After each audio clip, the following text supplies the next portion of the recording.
जब आप यह वीडियो देख रहे हैं, आपके सिर के ठीक बीचों बीच एक ऐसी प्रक्रिया चल रही है जो यह तय कर रही है कि आपकी मृत्यु कब होगी। हमारे प्राचीन ऋषियों ने हजारों साल पहले शरीर के एक ऐसे रहस्य को खोज लिया था जो आज भी मेडिकल साइंस के लिए एक पहेली बना हुआ है।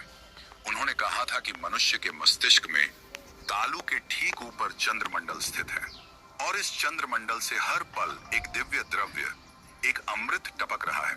लेकिन त्रासदी यह है कि हम इस अमृत को संभाल नहीं पाते।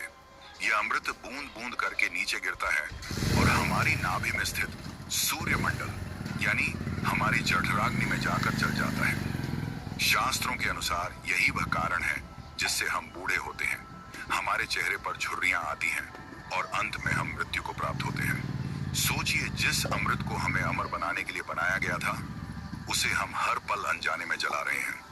लेकिन क्या हो अगर मैं आपसे कहूं कि इस गिरते हुए अमृत को रोकने का एक तरीका है, एक ऐसा गुप्त स्विच जिसे अगर ऑन कर दिया जाए तो यह प्रक्रिया उल्टी हो सकती है। हठ योग के सबसे गोपनीय ग्रंथों में इसे खेचरी मुद्रा कहा गया है। यह कोई साधारण व्यायाम नहीं है। ऋषियों ने इसे सभी मुद्राओं का राजा कहा है। यह वह विधि है जिससे योगी अपनी जीभ को उल्टा करके उस अमृत का पान कर लेते हैं जिसे देवता भी तरसते हैं। इसे सोमरस कहा गया है। लेकिन सावधान रहें, यह ज्ञान जितना चमत्कारी है उतना ही खतरनाक भी। इसीलिए इसे हजारों सालों तक गुप्त रखा गया। आज हम उसी ताले को खोलने जा रहे हैं। क्या आप तैयार हैं अपने ही शरीर के भीतर छिपे इस अमृत के रहस्य को जानने के लिए? आखिर इस विद्या को गुप्त या फॉरबिडन क्यों कहा गया? क्यों प्राचीन गुरु इसे अपने शिष्यों को आसानी से नहीं सिखाते थे?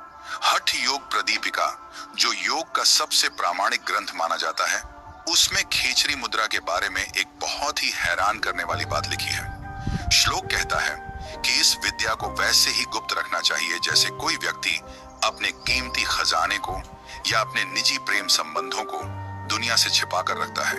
ऐसा इसलिए क्योंकि यह प्रकृति के नियमों के विरुद्ध जाने का विज्ञान है। शास्त्रों में हमारे शरीर की संरचना को एक अलग ही नजरिए से देखा गया है। ऋषियों ने कहा है कि हमारा शरीर ब्रह्मांड का ही एक छोटा रूप है। जैसे आकाश में चंद्रमा और सूर्य हैं, वैसे ही हमारे शरीर में भी दो ध्रुव हैं। ध्यान से सुनिए, हमारे मस्तिष्क के ऊपरी हिस्से में, जिसे सोम चक्र या बिंदु विसर्ग कहते हैं, वहां चंद्रमा का वास है। इस चंद्रमा का स्वभाव है बरसना।